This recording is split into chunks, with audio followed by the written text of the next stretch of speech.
Good evening, everybody, and this is Gertrude Cotter here from University College Cork in Ireland. Thank you to Erin for inviting me to speak at this event. I'm delighted to be here. I got to know Erin last year when he was a student here at University College Cork as part of his master's programme. It was a privilege to work with him, and it's a privilege to see him organising this now and to be invited to speak to you. So thank you very much for this opportunity. Unfortunately, we start with a picture of people who are drowning in the Mediterranean seas. Very, very sad, something that we are becoming so familiar with, these kinds of images, and something that it's very important that we do not become desensitized to. It is very hard to believe that on the 25th of May, just in the year 2016, off the Libyan coast, that in this case 5 people lost their lives trying to get to Europe. It's absolutely extraordinary that this could happen in this day and age.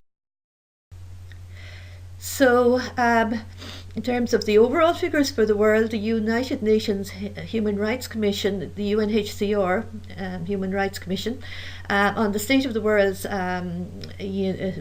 refugees in 2016. At this time, there are 65.3 million people around the world who have been forced from home, displaced people in other words, and of these 21.3 million are refugees. I think it's very important that those of us who are living in very well-off parts of the world, like Europe and the United States, should have a look at this chart. If you take a look there at the 39%, and these are figures from the UNHCR, so it's the United Nations figures. 39% of refugees are in the Middle East and North Africa, whereas only 6% are in Europe. Despite all our divisiveness and all our discourse and division and everything that's happening in Europe, only 6% of the world's refugees are coming to Europe, and 12% are in the So the vast majority of the world's refugees are in developing countries in the global south, and just 6% are in Europe. So where people are coming from, you could see there at the top, you've got Syria, Afghanistan, Iraq and Kosovo. There's some of the roots, but the root causes, I mean, particularly you're talking here tonight about the Syrian refugees. Of course, the conflict in Syria continues to be by far the biggest driver of migration. But also you've got ongoing violence in Afghanistan and in Iraq. You've got abuses in Eritrea, you've got poverty in Kosovo, you've got problems in Somalia, you've got South Sudan, Yemen, Burundi, Ukraine, the Central African Republic, and even in also, from your own point of view, also in Central America, people, fleeing from raging gangs. So the rate at which solutions are being found for refugees and internally displaced people has been falling and failing, but there has been a falling trend since the end of the Cold War, leaving a growing number in limbo. So really the world is not coping well with this. Here we have, in terms of the numbers in Europe, you can see the biggest numbers are in Germany. A very good place to go for information on this is Eurostat. If you Google Eurostat, you get very good figures about the European context. The number of first-time asylum applicants in Germany has increased from 173,000 in 2014 to 442,000 in 2015. Hungary, Sweden and Austria also have very large increases between 2014 and 2015. In relative terms, the largest increases in the number of first-time applicants were recorded in Finland, Hungary and Austria. So while Belgium, Spain, Germany, Luxembourg, Ireland and Sweden all reported that their numbers of first-time asylum applicants had more than doubled. So that's I suppose that map is good because you can see where the bigger numbers are on it if you want to take a look at Eurostat for that. And then in the first half of 2016, the IOM, the International Organization for Migration, says that over 206,500 people have risked their lives to reach Europe by sea so far in 2016. That's just 6 months. There are 2,886 dead or missing in 2016. That's almost 3,000 people have lost their lives because they are fleeing some part of the world where their lives are not are at risk. They are dangerous journeys, and I think it's important that we take a look now at some of the pictures which speak for themselves.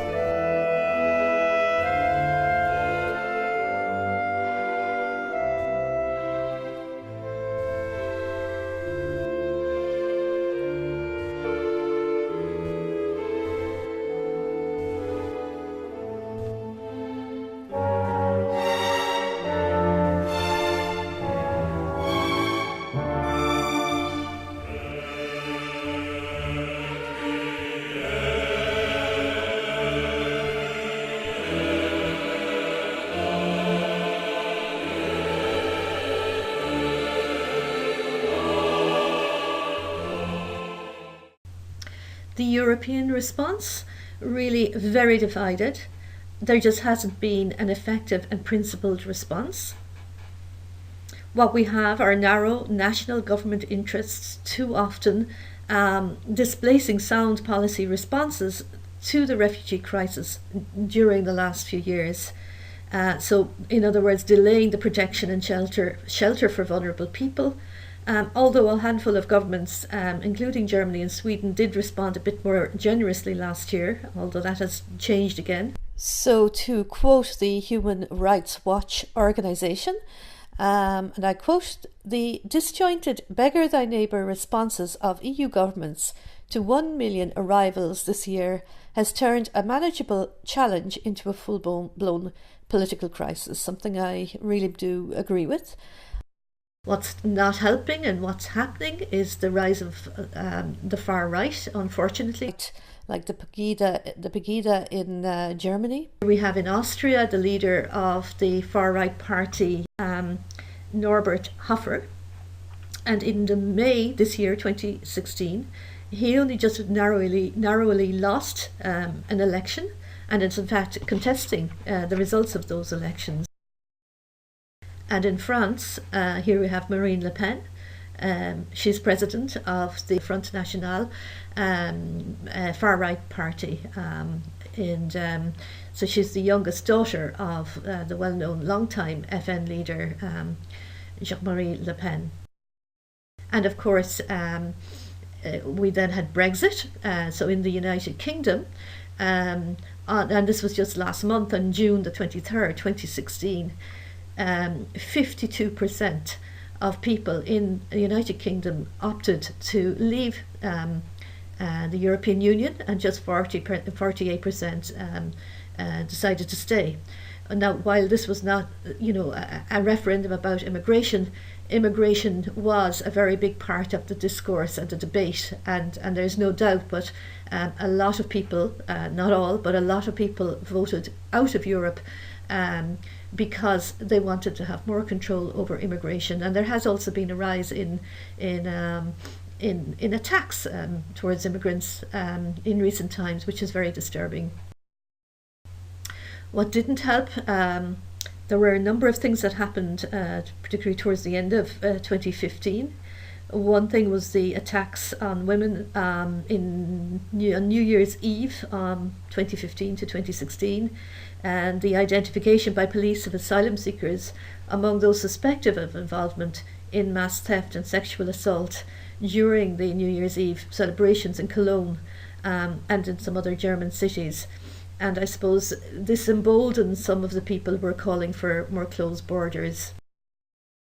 Also not helping, of course, was on the 13th of November 2015, a series of coordinated terrorist attacks occurred in Paris and France, in the city's northern suburb of Saint-Denis. So what is Ireland doing? In my view, Ireland is not doing enough. At the moment, we're supposed to be taking 4,000 people.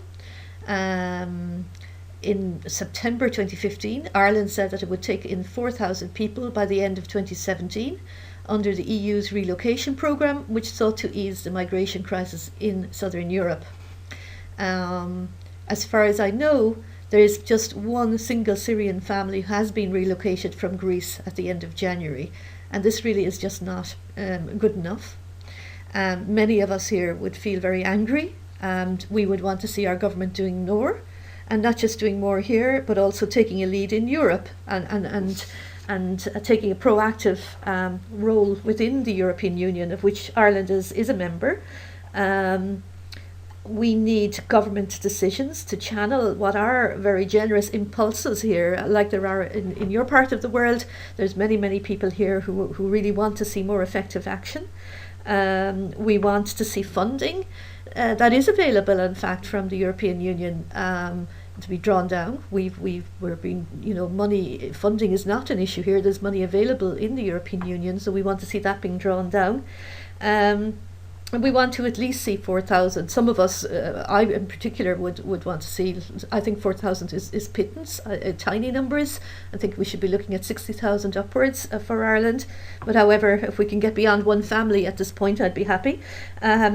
So I suppose for moral reasons, for humanitarian reasons, but also because of the importance for the EU of cohesion and its, basic principles. We should really have learned from our past, and we don't seem to have done so. It's not all bad. There are a lot of people in Europe, just as they are in your part of the world, who are very supportive of refugees and do want to welcome them. We just have to look at around, and here we have German people, here we have people in Brussels, here we have people in Dublin. And I'm sure that's replicated in every European country. There is a lot of support there, and it is so important that we support one another. It's fantastic that you're doing this fundraiser, and also to remember, of course, that the important thing is also the political, and that we need to come together on looking for political leadership on this. I think Canada, for instance, has given a good lead on this, and something we can look at maybe as an example. But certainly political will is important, and we need to lobby for change, because really we cannot allow this to continue. I'm happy to say that this person here is the President of Ireland, Michael D. Higgins, who I'm quite proud of, because he is a human rights person. He's a person who promotes human rights at any opportunity, and he has made very strong statements about the refugee crisis. Now, his position is different than the position of the government, but however, it is great to see somebody in a leadership role taking a strong stance. And as he said, there are times in our lives when we have to decide to do what is right. And if ever there was a time that it's time to do the right thing, this is it. Here are some references, if you want to stop and take a look at some of those. And this is me here, and I'd just like to say thank you again. It's been a pleasure. And there's my contact if anybody would like to make links in any way and work together in any way we can. It's gertrude.cotter@ucc.ie. Thank you.